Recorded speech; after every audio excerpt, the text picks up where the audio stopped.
Chinese President Xi Jinping has just concluded his visit to Moscow, achieving significant results, including multiple economic and political collaborations, but without any military assistance.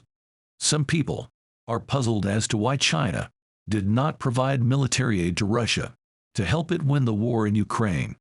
Others are also confused as to why China did not join in sanctions against Russia to make it fail in this war. The 13 months of the ongoing Ukrainian conflict have marked a rapid decline of Russia. As Russia declines, China also gains benefits.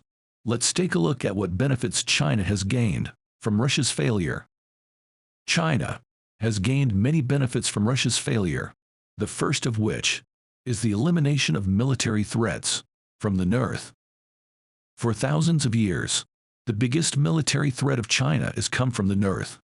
Since the early 1960s, due to the Sino-Soviet split, the Soviet Union deployed millions of troops on the border, ready to invade China at any time. To counter the Soviet military threat, China had to maintain a huge ground military force, and the massive military spending also affected China's economic development. Since the collapse of the Soviet Union, Russia inherited the huge military power of the Soviet Union, which still made the Chinese worried. To counter Russia's potential military threat, China maintains a ground military force of up to 980,000 troops. However, the war in Ukraine has consumed a lot of Russia's military resources and lost a large number of well-trained elite soldiers. Currently, the troops and equipment deployed by Russia in Siberia and the Far East are seriously insufficient, and they lack funds and adequate training. Therefore, Russia has completely lost the ability to pose a military threat to China, which is good news for China. The second benefit is that China has benefited from increased influence in neighboring countries, such as Central Asia and Mongolia. 5 countries in Central Asia were once Soviet republics. Since the collapse of the Soviet Union, Russia has always considered Central Asia as its sphere of influence, and any efforts by other countries to expand their influence in the region are seen as a challenge to Russia. Due to geographical reasons, Central Asian countries have had to rely on their neighboring countries economically. In the past decade, many economic cooperation projects between China and Central Asian countries have been hindered by Russia's opposition. However, now that Russia's power has been rapidly consumed in the Ukraine conflict, Central Asian countries have become more and more restless, even openly opposing Russia. On the other hand, the influence of China, the United States, and Turkey is all entering Central Asia. Without a doubt, China is the country with the greatest influence in Central Asia, because China is their neighbor and has strong economic strength. Therefore, it is their inevitable choice to turn to China economically. Another country is Mongolia. Mongolia was once a part of China, but under Joseph Stalin's manipulation, the Soviet Union made Mongolia an independent country and placed it under its influence, hoping to one day incorporate Mongolia into the Soviet Union. Even after the collapse of the Soviet Union, Mongolia still maintains a close relationship with Russia and carries out anti-China education and propaganda at Russia's request. Due to its long-term association with Russia, Mongolia has been lagging behind in development, with only a population of 3 million and a GDP of only $15.3 billion, with 36% of the population living below the poverty line.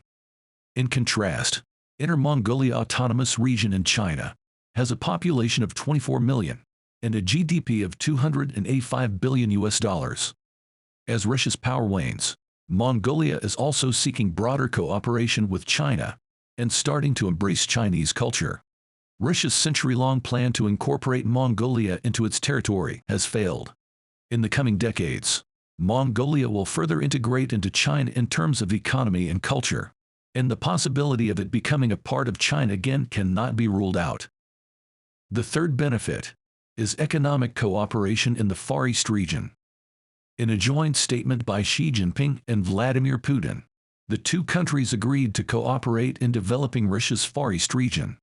The Far East region of Russia includes large areas of land that were ceded by the Qing dynasty of China to Tsarist Russia. with a total area of over 1.5 million square kilometers, roughly equivalent to 3 times the size of France. The Chinese have always been interested in developing the Far East region, driven by both economic interests and a sentimental attachment to their former land. However, in the past, Russia had tended to focus on developing its European regions and had been dismissive of China's cooperation requests. Russia even deliberately obstructed China's efforts to invest in the Far East region and created obstacles to prevent economic ties between the region and China.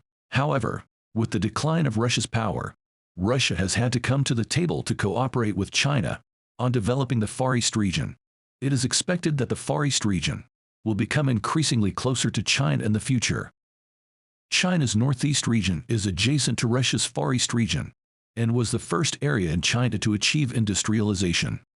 However, the area has experienced long-term economic decline in the past decade. With the implementation of the Far East Economic Cooperation Development Plan, it is likely that the long-term economic decline in China's Northeast region can be reversed, and the region can regain its vitality. In February this year, Ministry of Natural Resources of China released a new specification for public map content representation, which requires that areas previously ceded to Russia must be labeled with their Chinese names on maps. For example, Vladivostok with the annotation Heishenwai. This clearly reflects China's persistent attachment to the territories in the Far East that were ceded to Russia in the past. While it is not currently possible for China to attempt to regain these territories through force, it is evident that China will strengthen its economic and cultural penetration of these areas in the future, with the hope that, perhaps after the disintegration of Russia, these territories can be reclaimed. The fourth benefit is that the market share of Chinese products in Russia has further increased. Recent economic reports show a significant increase in the market share of Chinese products in Russia. The market share of Chinese cars has risen from 9% to 32%. 62% of Russian companies plan to upgrade their equipment with Chinese components. The market share of Chinese smartphones has reached 95%, and the market share of Chinese appliances has reached 90%. Behind these astonishing figures is the fact that Russia is facing economic sanctions from Western countries and is unable to import products from them. At the same time, this also indicates the low market competitiveness of local Russian products, which cannot compete with Chinese products in terms of quality and price. In the past, faced with the rise of Chinese products in the Russian market, the Russians resorted to improper means, such as protection racket and selective law enforcement, to suppress Chinese companies. However, now facing sanctions from Western countries, Russia has no choice but to accept more Chinese products entering its market. The fifth benefit is that Russia has started using the Chinese yuan as its main currency for foreign exchange. As Russia has been facing sanctions from Western countries, it has abandoned the use of the US dollar and the euro and turned to the Chinese yuan. Putin said, "We support Russia's use of the Chinese yuan in settlements with Asian, African, and Latin American countries, and this practice should be further encouraged." The rules for the use of the US dollar as the world currency are controlled by the United States. For many years, the United States has repeatedly used the US dollar to extract wealth from around the world. In recent years, the United States has frequently weaponized the US dollar to attack countries that have conflicts of interest with the United States, causing the international community to further lose trust in the US dollar. Russia's choice of using the Chinese yuan has significant benefits for China's attempt to internationalize its currency. Buyers can use the Chinese yuan to purchase commodities without having to follow US rules. This has significant implications for China's economic security, and also means that the US is further losing its grip on the world economy. Therefore, Russia's use of the Chinese yuan is not only beneficial to itself, but also allows China to gain a more favorable position in global economic competition with the United States. The sixth benefit is energy cooperation. Oil and gas exports are the lifeblood of the Russian economy. Due to economic sanctions, Russian energy companies lost their European customers and had to turn to China. Currently, Russia's energy exports rely only on China and India, but India seems to be more influenced by the West and may terminate energy cooperation with Russia at any time. In contrast, China's purchases are much larger than India's. Therefore, Russian energy companies have to bow down to China to better serve their largest customer. In the coming years, Russia will increase its efforts to build energy facilities in the eastern region and construct more pipelines to continuously transport oil and gas to China. For China, more pipelines to China mean better energy security and lower prices. As Russia's main customer, China can gain a more favorable position in other transactions with Russia. It can even be said that China holds the key to the Russian economy. The seventh benefit is that China can gain political benefits from Russia's power decline caused by the Ukraine war. Due to the launch of the Ukraine war, Russia has been unprecedentedly isolated internationally and has had to rely entirely on China economically, which also makes Russia influenced by China in international politics. In the past, Russia saw itself as the big brother and regarded China as a little follower, ignoring China's interests in international politics. But now, everything has been reversed. Russia no longer has the ability to control its former sphere of influence, and even needs China's help for the daily lives of its own people. In this situation, Russia has to accept China's international political values. When the Ukraine war reached a stalemate, China proposed a ceasefire plan.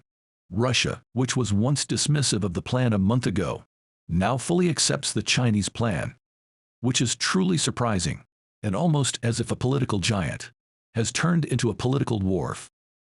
On the other hand, China has shown political strength, which is more attributed to China's choice of a correct way to handle international disputes, negotiation, dialogue, peace, and development. For example, China recently successfully mediated the restoration of diplomatic relations between Iran and Saudi Arabia, achieving significant success. In conclusion, China has gained tremendous benefits from Russia's fall because people have chosen peace and development rather than hegemony and confrontation. And China represents peace and development.